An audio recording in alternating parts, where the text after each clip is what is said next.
Hi everyone! Last time that we read the Parker Inheritance, we found out that James Parker is really Reggie Bradley. And I don't think that anybody guessed that, but if you did, let me know. And we were kind of getting a flashback to the 50s after the secret tennis game and after Reggie and Coach Dub were attacked by the Allens. And Coach Douglas was talking Reggie into starting an entire new life and pretending to be somebody that he's not. So that is where I'm going to start up again. Reggie picked up a stick and began drawing in the dirt. I don't know, Coach. Coach Douglas grabbed the stick from Reggie and broke it right in half. One of the guys from my army company is now the vice president of a bank. The other owns his own law firm, and another is a judge. He stuffed his hands in his pockets. You go to the military and then attend a good school on the GI Bill, and you can do the same. As smart as you are, you could write your own ticket. Have more money than God himself if you wanted. Coach Douglas stepped out, leaving Reggie to contemplate what he would do if he were rich and powerful.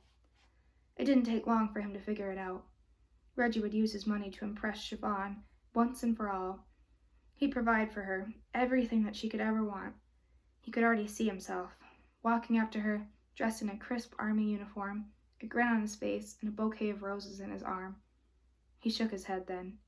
Not an army uniform, but a brand new 3-piece suit, his paycheck from his office job tucked in his coat pocket.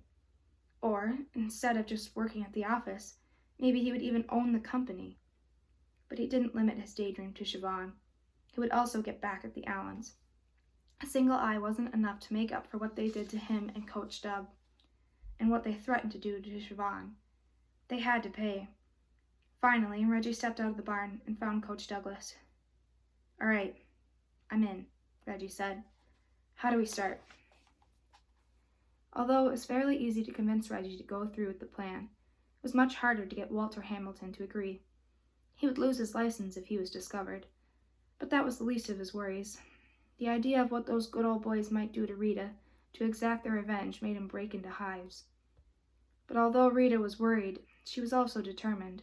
And finally, after a week of thinking about it, she convinced Walter to look through his files and find someone who might be a good fit. Meanwhile, Coach Douglas and Reggie worked to create a credible backstory for the person Reggie was to become. Coach Douglas also schooled Reggie on how to pass as white, how to talk with the confidence of a man who could do anything he wanted in this country, how to resist making a scene when someone told a racist joke, how to sit calmly in the front of the bus, or walk into a restaurant that was for whites only, how to look white people boldly in the eye and see them as peers, not as the enemy, and when necessary, how to put down and further degrade his own people in order to protect his new identity. 2 weeks later, Reggie left Mississippi for Killeen, Texas, where he would be stationed at the Fort Hood Army Base. He'd already had his hair shaved into a low buzz cut to hide his natural curls. If anyone asked, he used to say that he got his tan skin from working outside all summer. When he stepped onto the bus for the trip, he sat in the front like all the other white people. He looked them in the eye, trying to be kind and helpful. And when they asked him his name, he smiled as widely as he could and said, "I'm James Parker. Nice to meet you." Chapter 36. Candace didn't bother trying to go to sleep. That would have been impossible. While waiting for morning, she got her mother's phone and searched the web for any mention of Reginald Bradley. She couldn't find any information about him, which wasn't surprising. Why would anything exist if he ceased to? Finally, 6 o'clock came. Her hand shook as she punched in the number. It was probably still way too early to call, but she'd ask for forgiveness later. "Hello?" Miss Jones said, yawning. "Anne, is something wrong?" "Hi, actually it's me, Candace. Sorry to be calling at this time in the morning. Is Brandon awake? I have something really important to show him. It'll only take a—" "Whoa, slow down there," Miss Jones said. "Unfortunately, Brandon can't come to the phone. He's on punishment for the next 2 days." "Oh, okay."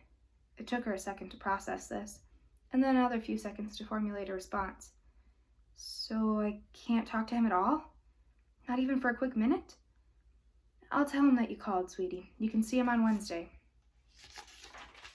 Candace hung up. She wondered what Brandon had done to get grounded for so long. She returned to her room and stared at the picture of Reginald Bradley. Her confidence didn't waver. She was sure that James Parker and him were the same person. But why had he become someone else? She assumed life was easier back then if you were white. You could go to any school or live in any neighborhood. She thought about how Tori slowed down when she drove, and how Mr. Rittenhauer had accused them of breaking into the school, all because of the color of their skin. Life would have been like that for Reginald Bradley, too, and probably much, much worse in the 50s. But not for James Parker. Candace cracked open one of the tennis books she checked out from the library. She kept thinking about Reginald Bradley at the secret tennis game that night. How had they played in the dark? Did they keep score? And use all that confusing tennis terminology? And how did a simple tennis game lead to all those people being attacked and run out of Lambert? The house phone rang about 2 hours later. Candace ran back to the kitchen, hoping it was Brandon. "Hey, Candace," Tori said. "Do you want to come over?" "But I thought—" "He's upstairs. Mom just left. I'll see you in a bit." As usual, the door was unlocked. "I'm in the kitchen," Tori yelled. Candace held her notebook and the yearbook tightly in her hands as she entered the room. Tori sat at the table with a bowl of lumpy oatmeal in front of her. She was reading the Weston game.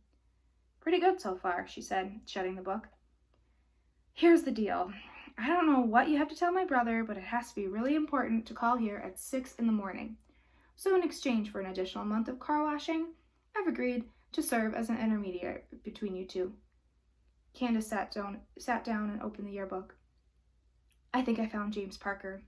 She flipped to the page and pointed to Reginald Bradley. "That's got to be him." Tori turned the book to get a better look at it. "I thought Parker was white. I think he's only pretending to be white." Just like that book, Imitation of Life. Or that movie, Imitation of Life. Mom likes it. It's about a girl that passes for white." Tori tapped on the photo. "Let's say you're right. Now what?" "We should call Ellie Farmer. I think she knows more than what she's letting on." "I agree," Tori said. She slid her phone across the table. "Make the call." "What about Brandon? I don't want to go without him." "I think he'd understand. This is a big deal, and you don't exactly have time to waste." Candace paged through the notebook until she found Miss Farmer's phone number. She picked up the phone and started to dial, then ended the call before completing the number. "I want to wait for him," Candace said, giving the phone back to Tori. "He would do the same for me." Tori rolled her eyes as she rose from the table. "Hold on, I'll be back in a second." Candace heard the familiar sound of creaking wood as Tori ran up the stairs. She returned with Brandon. He smiled at Candace and offered a slight wave, but didn't speak. Tori handed the phone to Candace again. "Brandon's only down here to listen to the conversation. He's not supposed to talk at all. And the second that we hear Granddad's car turning into the yard, he hightails it back to his room." Candace searched Brandon's face, hoping to see a hint of, well, she didn't know. Maybe she was looking for a clue as to why he'd been grounded, or how he felt about returning to Atlanta, or how he felt, period. Brandon held her gaze for a few seconds, giving off no information, then sat down. Candace quickly dialed the number. She turned it on speakerphone so they could all hear. Mr. Farmer answered, then passed the phone to his wife. "Hey, Candace," Ellie Farmer said. "How are you doing, dear?" "I'm good. We're all good." Candace took a shaky breath. "I was hoping to ask you a few questions about one of the students at Perkins. Reginald Bradley?" "Oh, Reggie Bradley, you say?" Candace could hear the change in the woman's voice. She was certainly more guarded. "What do you want to know about him? Did he disappear? Not like die, but maybe he became someone else?" There was a long pause. "What makes you ask that?" Ellie said. Candace looked at Brandon. Both his eyebrows were raised. We think that maybe, I guess we're not really sure, but..." "Hey, I ain't getting any younger," she said. "If you figured it out, then say it." Brandon lurched forward. "He is James Parker, isn't he?" Tori snapped her fingers and hushed her brother. "Oh, hi, Brandon. Didn't know you were there, too." Ellie sighed. "Yes, you're right. Reggie Bradley is James Parker. I'm sorry I lied before, but there are some secrets that aren't mine to share." But since you figured it out anyway, Reggie was the player who got beat up alongside with Coach Dub.